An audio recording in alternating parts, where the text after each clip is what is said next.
Howdy, folks, and welcome back. Y'all know me, and my name is Sharm.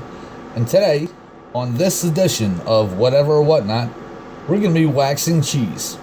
Now, I got these blocks of cheese at my local grocery store, and they were on sale after the holidays. They were giving them away 10 for 10. 8-ounce blocks of hard cheese, Monterey Jacks, Colby's, you name it. 8-ounce blocks of them. It was really cool. So I had to snap up a few, and I figured I want to keep them long term.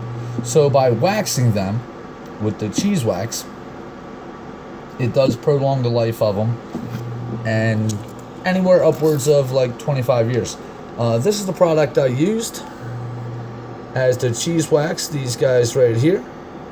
All right, with those guys right there. It's an excellent product. However, I recommend that they work on their shrink wrap before shipping them. That was the hardest part about this whole ordeal, was getting the shrink wrap off of the cheese wax. So anyway, let me show you what I did real quick. I took my store-bought lumps of cheese and I left them out, on purpose to get up to room temperature. As they were up to room temperature, I took them out of their already shrink wrap plastic action. And then I wrapped them up in a paper towel. Put them aside on a wooden plank and let them sweat a little bit. It's really cool, let them sweat. Now, I just speeded up the sweating process. A lot of people recommend that you sweat them overnight to get a rind on them. All I did was to speed up the process. I have a rind on this right now.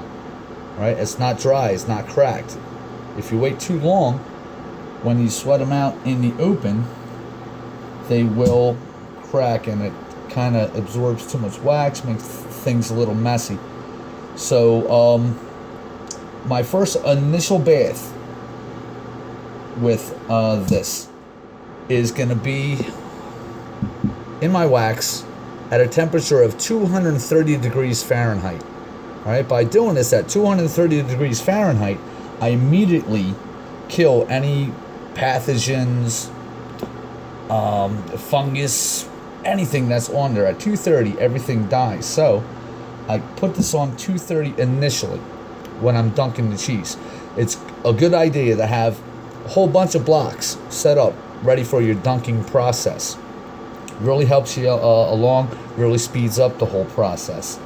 I already have quite a few blocks going on right now, just for the sake of television, YouTube purposes here.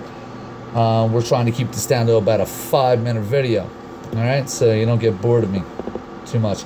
Now we're working with hot wax. It's tough to get this up to 230 degrees unless you have a similar unit as me that you can actually dial in the degree. All right. If you don't have that, you're gonna have to use a double boiler, and that's gonna bring up yours to 212 degrees. You have to use a double boiler because this stuff is flammable. If it gets on your open flame, the whole thing is gonna flare up and everybody dies. Okay, and this is just for waxing cheese. But I find this to be the most easiest, efficient, safest way to do it. However, we don't fuck around. We always use safety. All right, safety first. So I got the eyes on here. All right, let me give you the inside on the skinny. Real quick, I got this on 230 right now. I can turn it off. I'm just going to turn it off right now. All right, it's no big deal. I know this is at 230. It'll remain at 230 for a good stretch too, before it starts cooling down. So I take my hunk of cheese that's already been dried out a little bit. You feel a little rind on there. You're like, oh, the cheese is old. Oh, I can't eat it. Well, you have to do it if you're going to wax cheese, all right? It's just the way it is. Don't like it, too bad. Fuck off. All right, so here we go. I'm going to do 1/2 at a time. All right, so here we go. We're going to dunk in there. Get down about halfway.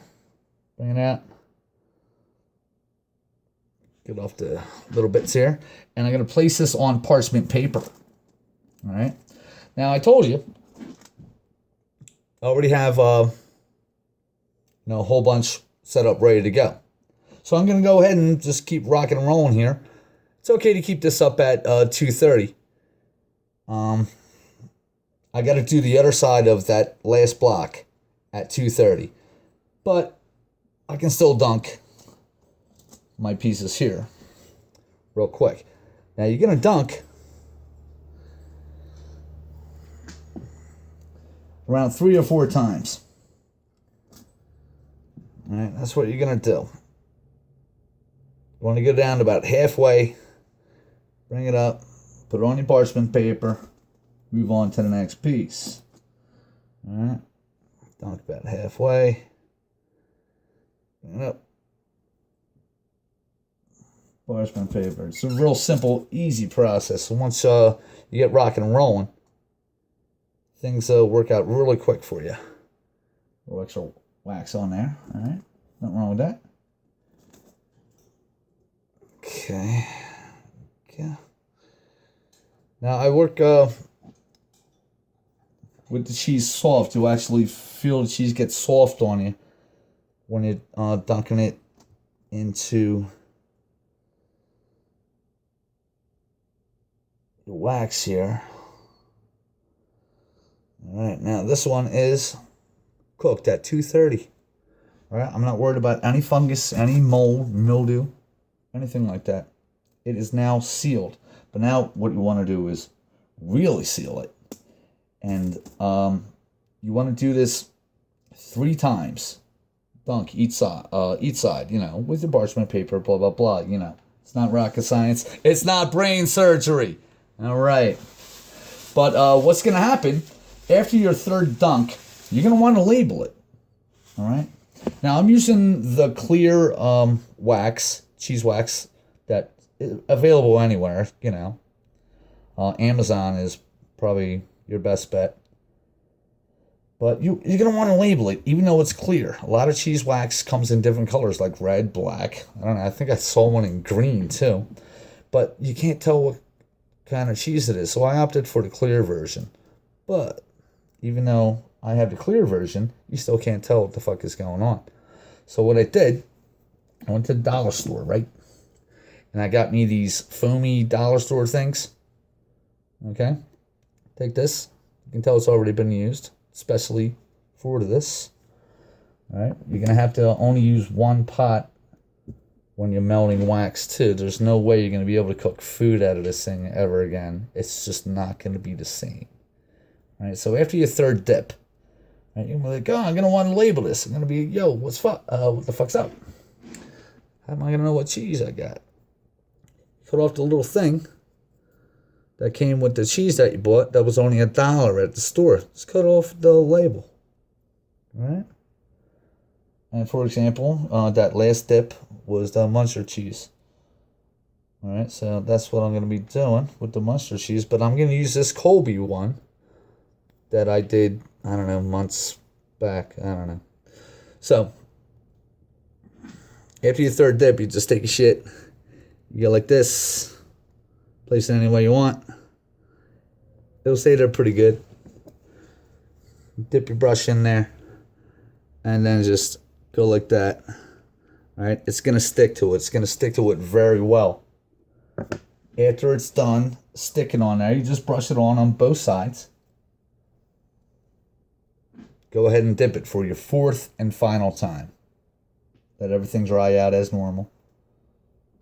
And you'll be good to go. You'll know what it is. It'll be labeled. You'll be able to see through it because you're using the clear wax. I'm just going to go ahead and... oh, wait, look. It's already off. All right, sweet. You gotta love this automatic shit. So now, the wax, it's still hot. It's probably still at about maybe 220 degrees right now. I don't know. I don't care. I just know it was at 2:30. So I'm just going to continue dipping. Show you how to label it.